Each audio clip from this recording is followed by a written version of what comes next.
Hey everyone, and thanks for jumping back into the Cryptoverse. Today, we're going to talk about Ethereum, Dubious speculation. If you guys like the content, make sure you subscribe to the channel, give the video a thumbs up, and also check out the sale on Into the Cryptoverse Premium at intothecryptoverse.com.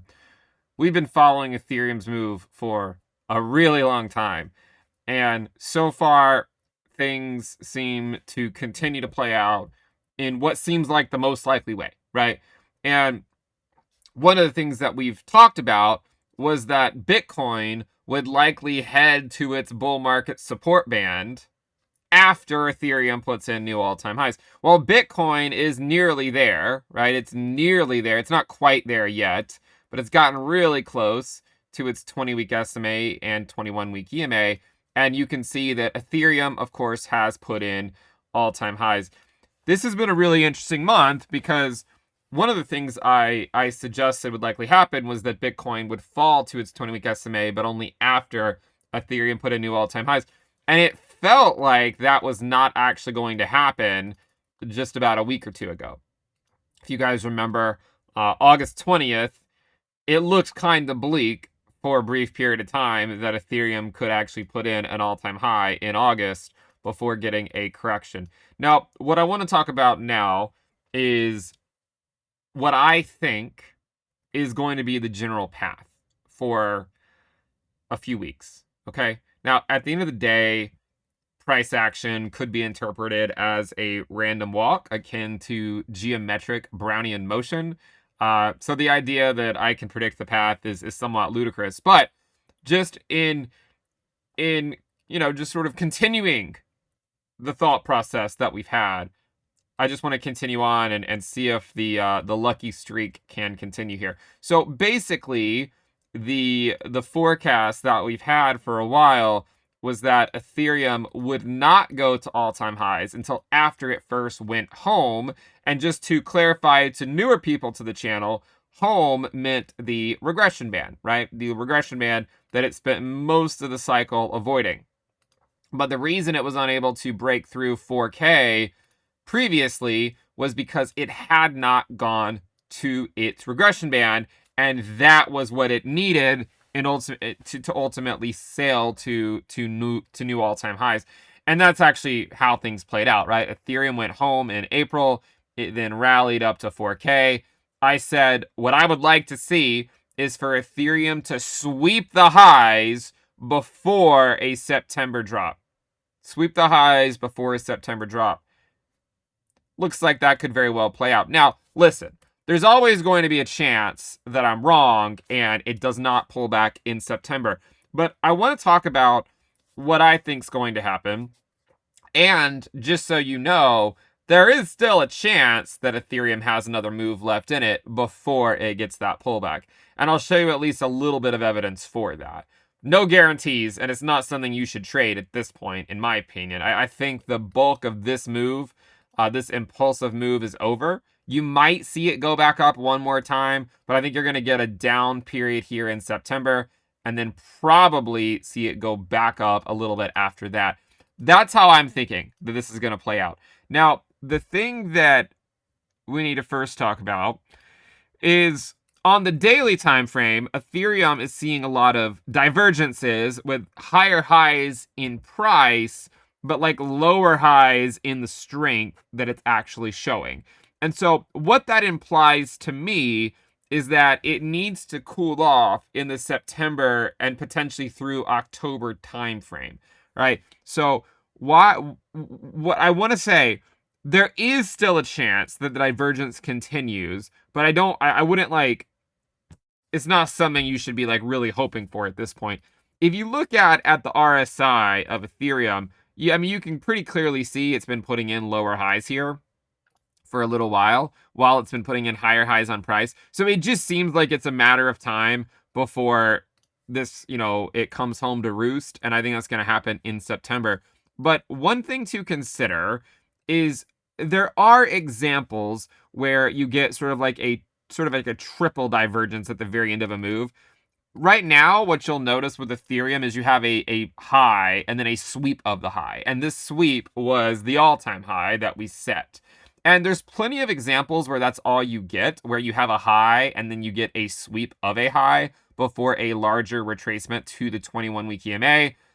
It's actually happened plenty of times where you have a high right here, and then sort of you sweep the high and then go to the 21-week EMA.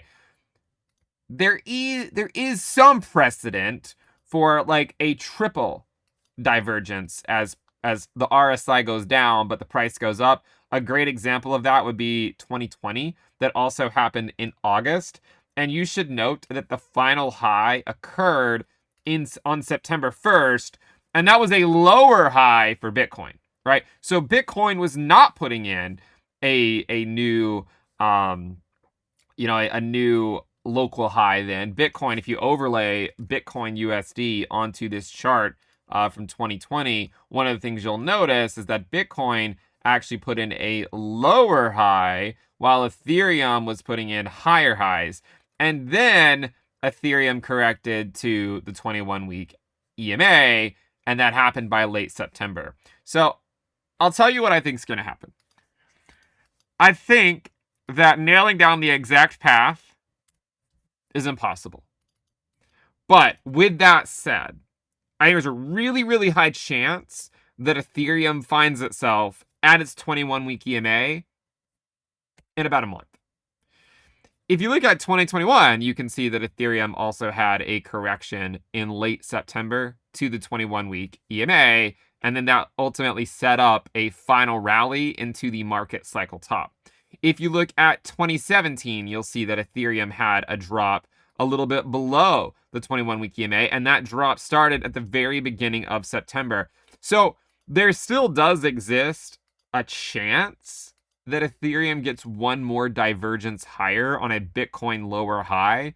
But just know that if that happens, that is very, very likely to be the final divergence before you get consolidation back at the 21-week EMA by late September, at which point it will probably then bounce back up.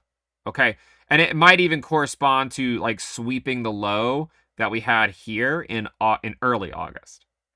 Now, the other thing, I don't know that it has to go that low. A lot of people have looked at the 21-week EMA and they've gotten a little scared because it's all the way down at like 3,100, 3,200, something like that. But one thing you should remember with the bull market support band is that it is a moving target. And so I guess the 21-week EMA right now is about 3,300. But remember, I don't actually expect Ethereum to get to the 21-week EMA for a few weeks.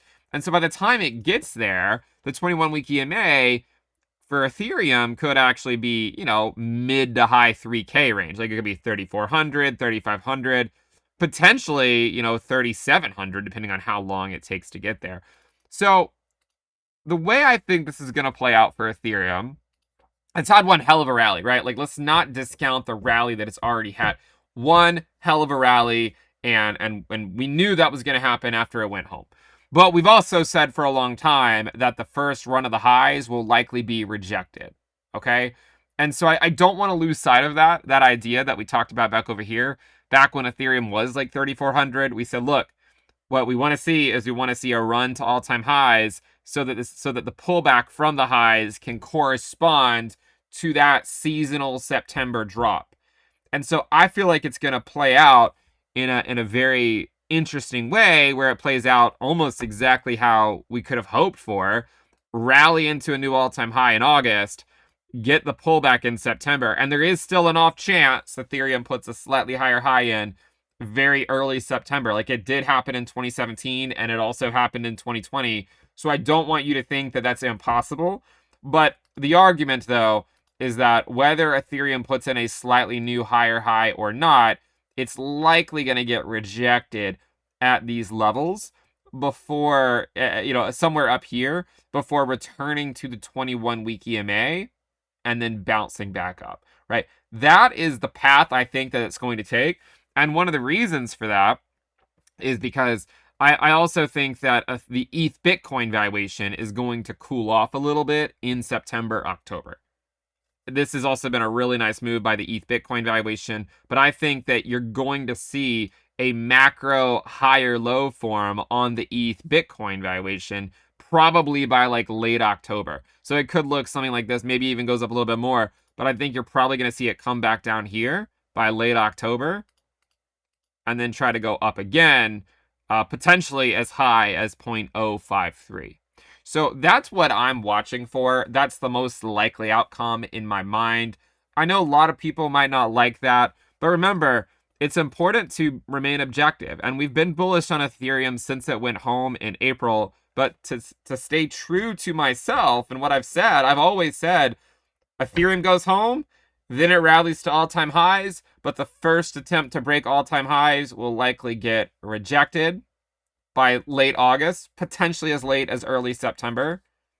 Gets rejected, comes back down to the 21-week EMA, and then bounces back up. That's the way I think this is going to play out. And it's because I expect a rejection off of this level, off of the 5K range on this first approach. It's because I expect a rejection, which is why the coveted alt season is likely not going to manifest itself. Because in order for that to happen, I think Ethereum has to more durably go to all-time highs. I don't think that's going to happen in late August or September. You could see a slightly higher high, and maybe in their best case scenario, it sweeps 5K. But that's not a guarantee, right? That's not a guarantee. So I think it makes sense to assume, for me, that Ethereum will likely be back at its 21-week EMA in about 1 month. And then from there, I would expect a bounce back up to all-time highs. That is how I'm playing this. And it might not happen immediately, right? Like it could bounce up in October, but it might not really get going until a little bit after that. That's how I think this is going to play out. Go back to the 21-week EMA, consolidate a little bit, and then head back up after checking in with the bull market support band. If you guys like the content, make sure you subscribe to the channel, give the video a thumbs up, and again, check out the sale on Into the Cryptoverse Premium at intothecryptoverse.com. I'll see you guys next time. Bye.